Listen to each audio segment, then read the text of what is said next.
Welcome to the European Parliamentary Research Service podcasts. With the members of the second von der Leyen Commission now officially presented, the European Parliament is getting ready to hold the hearings that will either confirm them on their new role or force member states to come up with new names. Stay with us, and we'll walk you through the ins and outs of this decisive process. Will it be thumbs up or thumbs down? Nowadays, the European Parliament plays a crucial role in appointing the European Commission. But that hasn't always been the case. Back in the day, European commissioners were simply appointed by member states. It wasn't until the Maastricht Treaty in 1993 that the Parliament was formally given a say in the process. Before that, it could only pass a motion of censure once the Commission was in office. But over the years, the Parliament has pushed for more influence and obtained it. Here's Kamil Baranik from the European Parliamentary Research Service. Since the Treaty of Lisbon, the Parliament has gained even more power, including the right to elect, not just approve, the Commission President. In addition, before new European Commissioners get to work, they have to go through a series of confirmation hearings organized by the European Parliament. It's like a political job interview, but with much higher stakes. So, how does that go?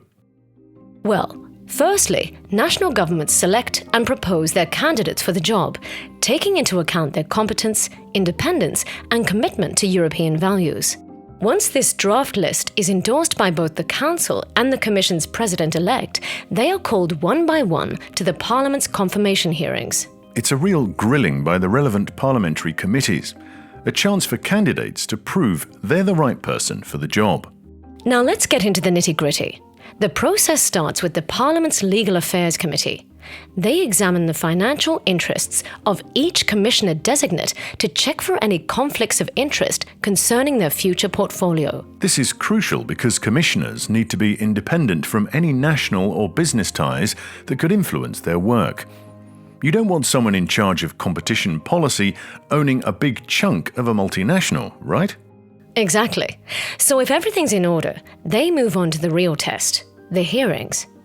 After answering some written questions addressed to them, each Commissioner-designate appears before the responsible committee or committees to be quizzed on their knowledge of their future portfolio. So if they're nominated to handle, let's say, environmental policy, they'll get an average of 3 hours to answer very specific questions by the Environment Committee to prove they know their stuff.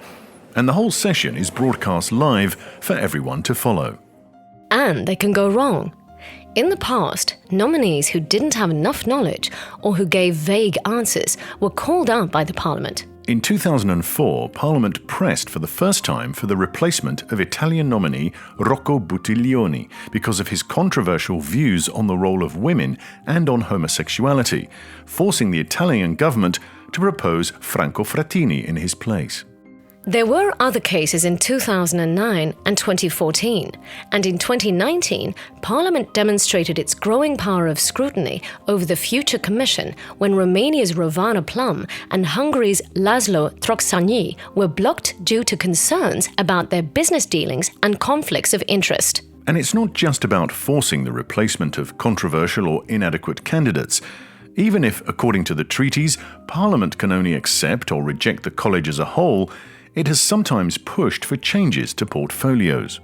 For example, in the case of Hungarian nominee Tibor Navracsics, Parliament approved him as a commissioner but insisted that his responsibilities be changed due to concerns about his close ties to the Hungarian government. Now, while some experts have advised against what they consider an excessive politicization of the confirmation hearings, others have welcomed the increased accountability of the Commission to Parliament.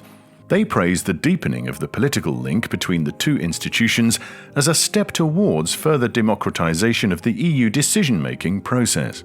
What's clear is that these hearings have become critical for Parliament to hold the Commission accountable, adding a layer of democratic accountability and allowing Parliament to take a greater role in EU agenda setting. And as we've seen, it's not just a formality.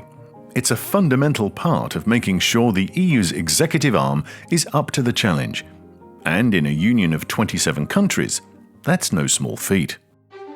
So don't forget to check when the next hearings will take place and enjoy the show. But before that, check out the full policy brief by Kamil Baranik on the EPRS website or in our app.